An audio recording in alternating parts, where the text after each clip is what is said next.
kedua, bagaimana cara memproduksi? Masalah ini membahas metode atau cara produksi yang akan dipakai.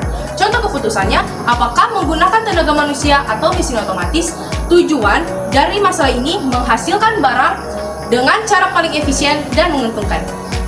Masalah yang ketiga adalah untuk siapa barang dan jasa diproduksi.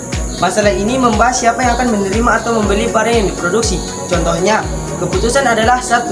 Apakah beras subsidi ditunjukkan untuk kelompok masyarakat berpendapat rendah? 2. Apakah rumah mewah diproduksi untuk kalangan yang atas? Tujuan dari masalah ini adalah menentukan target penggunaan agar distribusi barang tetap tepat sasaran. Jadi teman-teman, dalam ilmu ekonomi terdapat sistem-sistem yang mengatur jalannya perekonomian. Terdapat 4 sistem dalam perekonomian. Sistem yang pertama adalah sistem ekonomi tradisional. Teman-teman, walaupun Indonesia modern, masih ada loh kelompok yang memakai sistem ekonomi tradisional. Contohnya dapat kita temui pada suku Baduy Dalam di Banten. Mereka bertani ladang dengan cara tradisional. Mereka tidak menggunakan teknologi modern. Hasil panen mereka digunakan untuk kebutuhan mereka sendiri.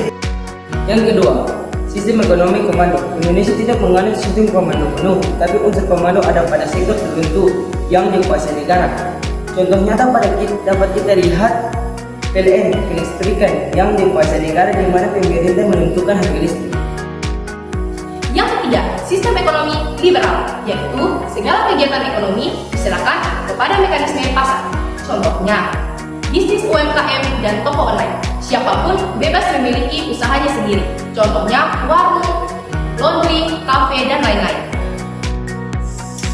Yang keempat, sistem ekonomi campuran. Sistem ekonomi campuran merupakan sistem ekonomi utama di Indonesia. Campuran artinya pemerintah dan swasta sama-sama berperan. Contoh nyata pada Indonesia yang pertama, pemerintah mengatur sektor penting seperti PLN mengatur listrik, Pertamina mengatur minyak dan gas, terus PT KAI mengatur kereta api dan BUMN mengatur jalan tol. Yang kedua, swasta bebas membuka usaha. Contoh nyatanya seperti toko, restoran, UMKM, pabrik, transportasi online, dan startup. Yang ketiga, koperasi. Contoh nyatanya seperti koperasi sekolah, koperasi simpan pinjam, dan koperasi tani atau pelayan. Yang keempat, penerapan subsidi dan pasar bebas.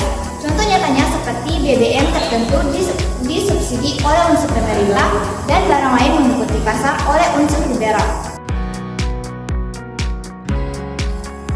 Ciri-ciri sistem ekonomi Indonesia. Yang pertama, berlandaskan Pancasila dan Undang-Undang Dasar 1945. Yang kedua, peran pemerintah dan masyarakat seimbang. Yang ketiga, hak milik pribadi diakui tetapi dibatasi oleh masyarakat. Yang keempat, pemerintah mengawasi kegiatan ekonomi. Yang kelima, perekonomian dilaksanakan secara kekeluargaan. 2. Kelebihan sistem ekonomi Indonesia. 1. Kesenjangan sosial dapat dikurangi. Contohnya, pemerintah memberi bantuan berupa BLT, subsidi jaminan kesehatan. 2. Kepentingan rakyat lebih terjamin.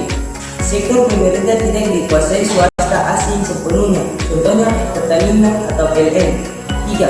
Kebebasan masyarakat tetap terjaga. Masyarakat bebas membuka usaha dan profesinya. Yang ketiga, kekurangan sistem ekonomi di Indonesia. Yang pertama, birokrasi bisa lambat dan berbelit-belit. Contohnya, perizinan dan regulasi kadang menghambat usaha. Yang kedua, campur tangan pemerintah bisa terlalu besar, bisa menyebabkan korupsi. Yang ketiga, persaingan tidak sepenuhnya bebas, seperti kadang usaha kecil kalah dengan perusahaan besar. Dan yang terakhir, pemerataan belum maksimal. Contohnya, masih ada daerah yang terkendala dari segi ekonomi. 4. Contoh penerapan sistem ekonomi Indonesia dalam kehidupan sehari-hari. Contohnya dapat kita lihat pada peran pemerintah. PLN yang mengelola listrik untuk seluruh rakyat, Pertamina mengelola BBM dan gas, BPJS Kesehatan sebagai jaminan kesehatan nasional, subsidi BBM, listrik, pupuk untuk membantu masyarakat. B. Peran masyarakat. Peran masyarakat dapat kita lihat pada masyarakat yang membuka warung, toko, bengkel, kafe, jasa online, dan lain sebagainya. C. Peran koperasi.